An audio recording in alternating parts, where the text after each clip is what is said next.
እዛ ሰሆነስ ምናዊና ቡርኪና ፋሶ እንደምትመለከቱት ከስሙ አጠገብ ያለውንም ባንዲራ ቀይ የኢትዮጵያ ጠፋኮ ታዋቂው መንሱር ጀማል የት ነው? በማህበራዊ ሚዲያ መድረኮች ላይ በሚሊዮን የሚቆጠሩ ተከታዮች ያሉትና በተለያዩ አነጋጋሪ ተግባራቱ የሚታወቀው መንሱር ጀማል ከኢትዮጵያ ወጥቶ በምዕራብ አፍሪካዊቷ ሀገር ቡርኪና ፋሶን እንደሚገኝ ታውቋል።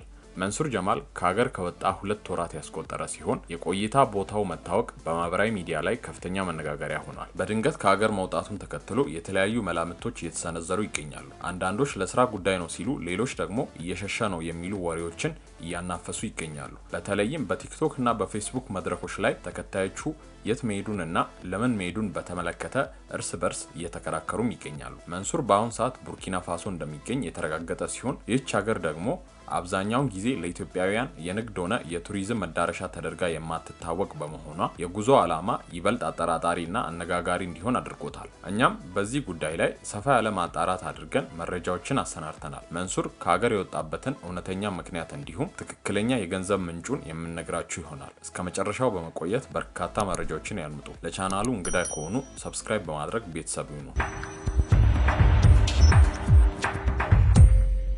ከዚህ ቀደም በሰራነላችሁ ቪዲዮ ስለዚህ ግለሰብ ማንነትና መንግስትን የማምለክ ያህል ንግግሮቹ ለምን እንደሆኑና ከነዚህ ንግግሮቹ ጀርባ ያሉ በደሎችን አስመልክተናችሁ ነበር። ቪዲዮን ያላያችሁ መለስ ብላችሁ እንድትመለከቱት እንጋብዛችኋለን። ዛሬ ላይ አብዮት መልሳ ልጆቿን ትበላለች እንደሚባለው ያ ሁሉ ዲስኩር፣ ያ ሁሉ ከንቱ ውዳሴ መንሱርን የጠበቀው አይመስልም። ከመጀመሪያው ጀምሮ ይህ ጉንጭ አልፋ ከንቱ ውዳሴዎቹ እንዲያው ዝም ብሎ አይደለም ስንል በዚህ ምክንያት ነበር። አሁን መንሱር ከሀገር ሸሽቷል። እንደዛ ለመላእክት ቀረቡ ቃላት ያወደሳቸውን መሪና የአገሪቱን እድገት ትቶ ሄዷል። ትቶ መሄድ ብቻ ሳይሆን ከፕሮፋይሉ ስር ባንዲራውን ከኢትዮጵያ ወደ ቡርኪና ፋሶ ቀይሯል። የወደፊት ፕሬዝዳንት ሆናለሁ ያለው ግለሰብ ሁሉም ይቅርብኝ ያለ ይመስላል። ለመሆኑ ወደፊት ፕሬዝዳንት ሆናለሁ ሲል በምን ጭንቅላት የሚለው ባለመኖሩ በሚሊዮን የሚቆጠር ተከታይ አፍርቷል። የወደፊቱ ፕሬዝዳንታችን ምን ነው የግማሽ ኪሎ ጥሬ ስጋ ስንት ግራም እንደሆነ ሳያውቁ ሰው መምራት አይከብድም ብሎ መጠየቅ ሁሉንም ግልጽ ያደርገዋል።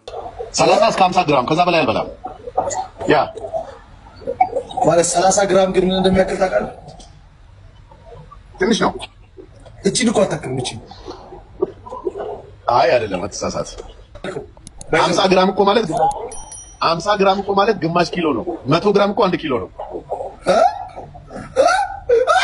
ፕሬዝዳንቱ መንሱር በቀን 30 ወይንም 50 ግራም ስጋ የሚበላው ለሰውነቱ ጤንነት ቢሆንም 50 ግራም ግማሽ ኪሎ አለመሆኑን ያላወቀው የጭንቅላቱ ጤንነት ሊያሳስበው ይገባ ነበር። የሆነው ሆኖ በቅንጦት ህይወቱና ራሱን ሀብታም እያለ በመጥራት የሚታወቀው ቲክቶከር መንሱር ጀማል በአሁን ሰዓት በቡርኪና ፋሶ እንደሚገኝ ተሰምቷል። መንሱር ወደ ስፍራው ያቀናው ቡርኪና ፋሶ ለአፍሪካውያን ባለሀብቶችና ኢንቨስተሮች በሯን ክፍት በማድረጓ ምክንያት ይህንን ምቹ ዕድል ተጠቅሞ በአገሪቱ ኢንቨስት ለማድረግ እንደሆነ ተናግሯል። ይሁን እንጂ ብዙዎች መንሱር ጀማል ወደ ቡርኪና ፋሶ ያቀናው ከኢትዮጵያ መንግስት ጋር በተያያዘ ለመሸሽ ነው የሚሉ መላምቶች ከስፍራው እያራገቡ ይገኛሉ።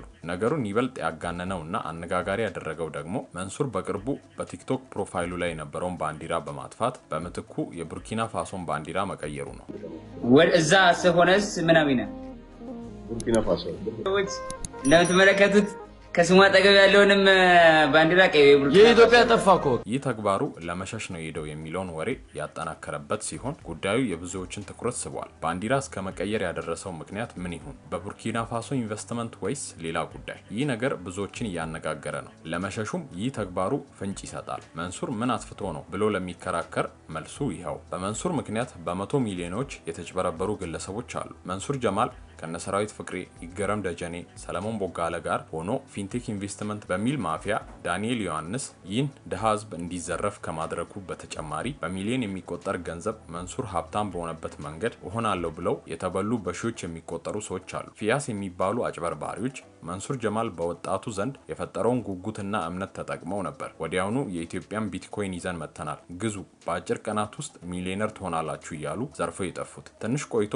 C3AI የተሰኙ ደግሞ ትንሽ አረሳስተው በተመሳሳይ ዘርፎ ጠፍተዋል። በእነዚህ አጭበርባሪዎች እስከ 1 ሚሊዮን ብር የተሰረፉ ግለሰቦች ስለመኖራቸው ተሰምቷል። መንሱር ጀማል ጠጠር ያለ ጥያቄ ይጠይቀኛል ብሎ የሚላቸው ጋዜጠኞች ጋር በፍጹም አይቀርብም። ልክ እንደሱ በሚዲያው አውደልዳይ የሆኑ ሰዎች ጋር ነው የሚቀርበው።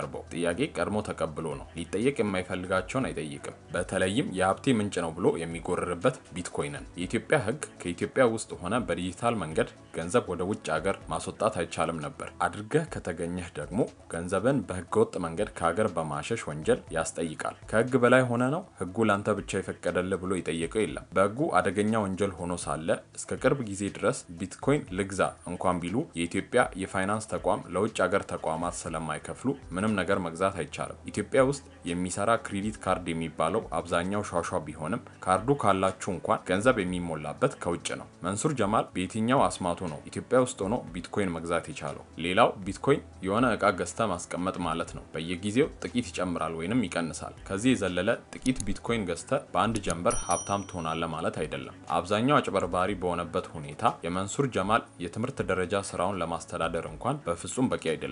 አሜሪካ ለመሄድ በቂ የሆነ ገንዘብ አካውንቱ ላይ ስለሌለው ጫልቱን አግብቶ ሄዶ ምን እንደገጠመው ሁላችንም አይተናል። አንድ ቀን አንድ አይፎን ስልክ ተሰርቆበት ላይቭ ከፍቶ መርዶ ተቀምጦ ነበር። በሚያወራው ልክ እንኳን አይፎን መኪና ቢጠፋበት ኖርማል ነው። አንድ ቀን የመኪናውን ሊብሬ፣ የቤቱን ካርታ ወይንም የሚያንቀሳቅሰውን ድርጅት አሳይቶ የማያውቀው 10 እና 50 ብር ዝርዝሮችን ብዙ አስመስለው በመስጠት የፈመሰ ሰው ነው ይሉታል በቅርበት የሚያውቁት። በጉራው ሳተላይት አምጥቋል። ገንዘብ የሚከፍል የኢትዮጵያ ቲክቶክ አበልጽጓል። ምን ያልሰራው ነገር አለ? እኔ ሙስሊም ነኝና ለሃይማኖቴ ህይወቴን እሰጣለሁ እያለ በሃይማኖቱ ይነግድበታል። ውሸት በእስልምና እምነት ከወንጀሎች ሁሉ የከፋ ወንጀል ነው። በመጨረሻም መንሱር በቢትኮይን ሀብታም ሆኗል ብላችሁ ቢትኮይን ገዛለሁ ብላችሁ ገንዘባችሁን እንዳትበሉ። ይህ ሀሳብ የጋዜጠኛ አብድል ወሃብ ቢላል ሀሳብ ነው። ኢትዮጵያ ውስጥ የመንግስት ባለስልጣን የሚገኙበትን ማንኛውን ስብሰባና ኢቨንት ልክ እንደ መንግስት አካል ሽክ ብለው ዘንጠው ተከታትለው የሚሳተፉ የመንግስት ሰዎች ነን የሚሉ ነገር ግን ምንም ውስጥ የሌሉ ግለሰቦች በዝተዋል። አላማቸው በቦታው ከሚገኙ ባለስልጣናት ጋር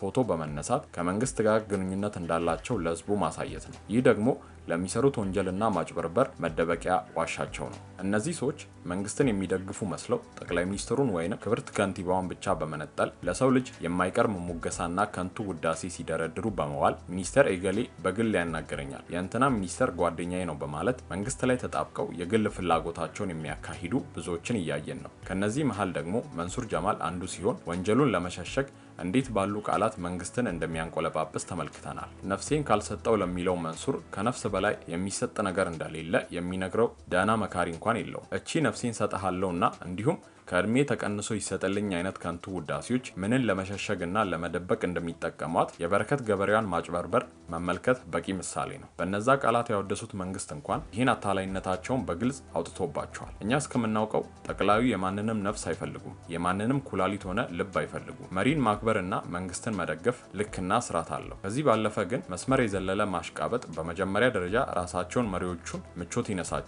ሲቀጥል ደግሞ ከልብ ያልሆነ ውዳሴ ስለሆነ የውሸት ነው። አሁን ኩላሊት እጅግ ጤነኛ ለሆነ መሪ ከመሬት ተነስተው አስፈላጊ ከሆነ ለአብቹ የአካል ክፍልን ቆርጬ ይሰጣሉ የሚሉ ሰዎች ችግር ቢፈጠር ፍሬቻ ሳያበሩ የሚታጠፉ አጭበርባሪዎች ናቸው። ከዚህ ባለፈ እንዲህ አይነት መስመር የዘለለ ከንቱ ውዳሴ አገሪቱ በአንድ ግለሰብ ብቻ የምትመራ አድርጎ ከመሳል ያለፈ አንዳች ፖለቲካዊ ትርፍ የለውም። እንደነዚህ አይነት ሰዎች ለመንግስት ጠላት ከመፈብረክና ሀገረ መንግስቱን በተለየ መልክ ከመሳል ያለፈ አንዳች ጥቅም የላቸውም። ከነዛ ከቃላት ጋጋታ ተሻግሮ የጠቅላዩን መጽሐፍ እንዲህ ባለ መልኩ ቅዱስና ፍጹም ለማድረግ ላይታች ይላል። ይህ መንሱር የሚስመው የአላህ ትእዛዝ የሚገኝበት ቅዱስ ቁርአን አሊያም የእግዚአብሔር እስትንፋስ ያለበት ቅዱስ መጽሐፍ አይደለም። ይህ የአንድ ሀገር መሪ ሀሳቦች የሰፈሩበት የፖለቲካ መጽሐፍ እንጂ ልክ እንደ ቅዱስ መጽሐፍ ስሙ ለመንበርከክ የሚዳዳ ለማምለክ የሚጠጋ አደገኛ አካሄድ ነው። መንሱር እና መሰሎቹ ይህን ለምን እንደሚያደርጉት ጠንቅቀው ያውቁታል። በቀጣይም ሌሎች ሀብታቸውን ወደ ውጭ ያሸሹ አጭበርባሪዎችን ወደ እናንተ ማድረሳችንን እንቀጥላለን እያልን የዛሬውን ቪዲዮ እዚህ ጋር እናበቃለን። በቀጣይ እስክንገናኝ በሰላም ቆዩ።